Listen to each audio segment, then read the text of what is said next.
La vocation de toute discipline scientifique est d'apporter des solutions au développement de la société. Entre incompréhension et méprise, les sciences de l'homme et de la société se positionnent comme les disciplines aux résultats peu ou pas perceptibles. La psychologie n'est pas en reste. Difficile à recevoir dans les mentalités de notre contexte, la psychologie est pourtant une discipline au service des comportements humains, objectivement observables de par son contexte de naissance. Il faut attendre 1910 pour qu'on puisse avoir une définition précise de ce qu'est la psychologie. À partir du courant behavioriste, à partir du courant psychanalytique, à partir du courant humaniste et à partir des modèles systémiques. Alors, de manière simple, la psychologie, c'est une discipline scientifique qui étudie le comportement objectivement observable en lien avec les processus mentaux que sont l'intelligence, les émotions, dans le cadre d'un environnement déterminé, c'est-à-dire qu'on étudie le comportement et les processus mentaux de l'individu en lien avec son contexte.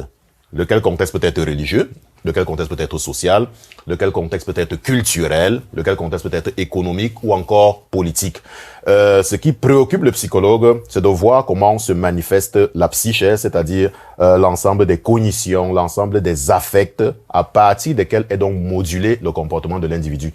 Alors, par rapport à cette définition, il y a eu, avec l'évolution progressive du temps et des recherches, un certain nombre de domaines d'application de la psychologie. La psychologie est utilisée dans le domaine de la gestion des ressources humaines.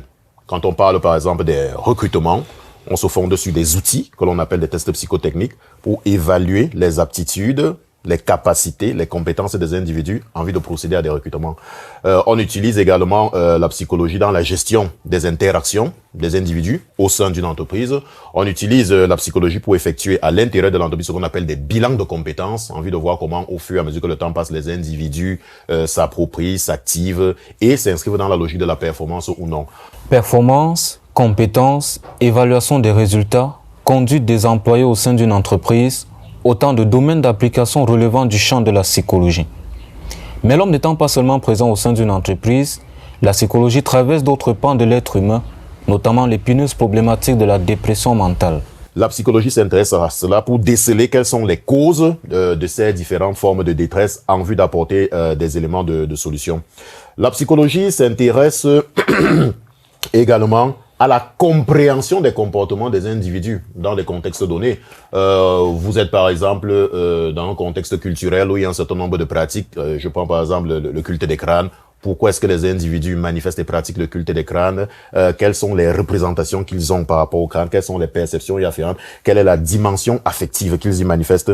Autant de choses. Nous avons également l'implication de la psychologie dans les activités académiques, les activités scolaires.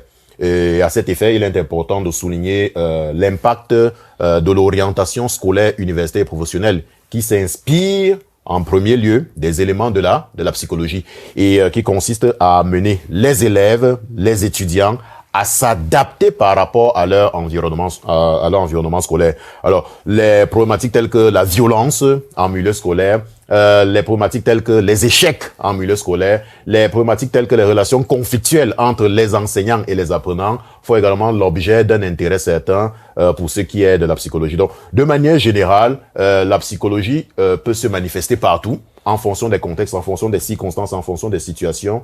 Et ce qui est important, c'est de déceler les causes des difficultés que les individus peuvent manifester, peuvent présenter. Ce qui est également important, c'est de proposer, en termes de situation améliorative, comment est-ce que la psychologie peut contribuer au changement des attitudes, des comportements? Comment est-ce que la psychologie peut contribuer à l'amélioration qualitative des situations? Parce que si nous évoluons dans la société, vous allez vous rendre compte que le champ social est essentiellement conflictuel, c'est-à-dire que les individus sont toujours en situation d'opposition. Alors il y a des oppositions latentes, il y a des oppositions manifestes, ce qui est tout à fait normal dans un premier temps. Mais par la suite, lorsqu'il y a une exacerbation de ces conflits, que peut aboutir à des situations de crise ou de guerre, le psychologue est interpellé d'abord pour essayer de comprendre, d'analyser, mais également pour voir comment il y a des pistes d'amélioration en vue d'amener les individus à changer. À l'observation, les populations n'ont pas toujours le réflexe de faire recours au service d'un psychologue. L'environnement semble propice à rencontrer d'autres professionnels des comportements humains. Médecins psychiatres, hommes de Dieu, médecins de groupe, Des formules endogènes sont mobilisées pour pallier aux problématiques du psyché. Pour le professeur Gervais Meillet, c'est aussi en raison de son implantation tardive dans notre contexte. Dans notre contexte, la psychologie n'est pas encore tout à fait comprise. C'est lié à l'histoire. Dans les années 60, cette discipline entre au Cameroun à travers les processus de sélection des employés au niveau du port, à Douala. À l'école normale supérieure, elle intègre les créneaux de formation à partir des années 1965. Ce n'est qu'en 1997 que le tout premier département de psychologie est créé à la faculté des arts, lettres et sciences humaines de l'université de Yaoundé 1. Alors, entre-temps, les individus avaient l'habitude de fonctionner sur la base de ce qu'ils savaient, notamment à travers les prêtres lorsqu'ils avaient des problèmes, pour ceux qui ont un lien, un attachement avec la religion, à travers les tradis praticiens, pour ceux qui ont un lien, un attachement avec la culture, ou même, dans le cadre de l'aspect social, pour ceux qui ont des attachements avec des individus qui ont une certaine expérience de la vie, on se réfère à eux pour amener à résoudre certains problèmes. Donc, dans ce contexte, dans cet environnement, et vu la naissance tardive de la psychologie au Cameroun, il est tout à fait normal que les individus ne connaissent pas cette discipline. Il est tout à fait normal que les individus aient tendance à s'orienter ailleurs, à consulter d'autres types de personnes que des psychologues. Pourtant, depuis 1997, sur le plan universitaire d'abord, il y a quand même eu un foisonnement développement de départements de psychologie à l'université de Douala, à l'université de Maroua, à l'université de Ngaoundéré, à l'université de Bouéa. Sur le plan académique, la psychologie s'est développée. Maintenant, l'impact sur le plan social tarde toujours à se faire ressentir pour la simple et bonne raison que bon nombre de psychologues ne se font pas entendre. Tout de même, il faut remarquer que il y a un certain nombre de travaux qui sont en cours. Nous avons une importante société camerounaise de psychologie qui est actuellement en train de voir le jour. Nous avons un certain nombre d'organisations non gouvernementales qui se déploient dans les hôpitaux. Et il y a des projets de développement d'un ordre des psychologues au Cameroun. Des efforts restent à faire pour tout le corps constitué de psychologues à faire comprendre aux Camerounais la nécessité et le réflexe de faire recours au service du psychologue. Difficile pour ce Camerounais qui avait l'habitude de rencontrer l'homme de Dieu ou le psychiatre, de rencontrer le psychologue, mais à chaque type de personne de reconnaître la place qui lui revient. Quand on parle de psychologie, il y a ce qu'on appelle la psychologie implicite et la psychologie explicite.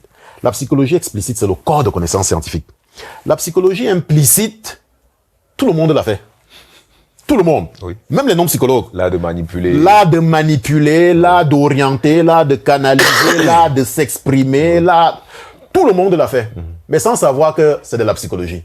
Et c'est justement dans ce créneau-là que s'inscrivent les tradithérapeutes. Parce que lorsque les individus en proie des souffrances viennent les voir, ils ont tendance à dire c'est telle personne dans ta famille qui t'a causé tel malaise, c'est telle situation qui t'a amené à être comme ça. Ouais, c'est-à-dire qu'on imagine des causes qui généralement jouent sur les affects de l'individu. Et vous savez, quand un individu est en proie à des affects, c'est-à-dire les sentiments, les émotions, il a tendance à craquer. Il a coulé. Alors, quand on parle de la psychologie implicite, c'est un peu de ça dont il est question. Les gens ont tendance à jouer sur les affects et les émotions. Et la plupart du temps, à 90% des cas, ça marche. Ça marche. Mais dans le sens d'une manipulation peu orthodoxe, dans le sens d'une manipulation qui ne contribue pas à améliorer le comportement de l'individu, mais plutôt à l'enfoncer dans son trouble, dans sa difficulté. Les projets naissent, les cabinets existent, les psychologues existent. À chacun d'en faire usage en fonction de la nature des problématiques auxquelles ils sont soumis. Cela réduirait considérablement le véritable mal de l'humanité qui n'est pas l'ignorance, mais le refus de savoir.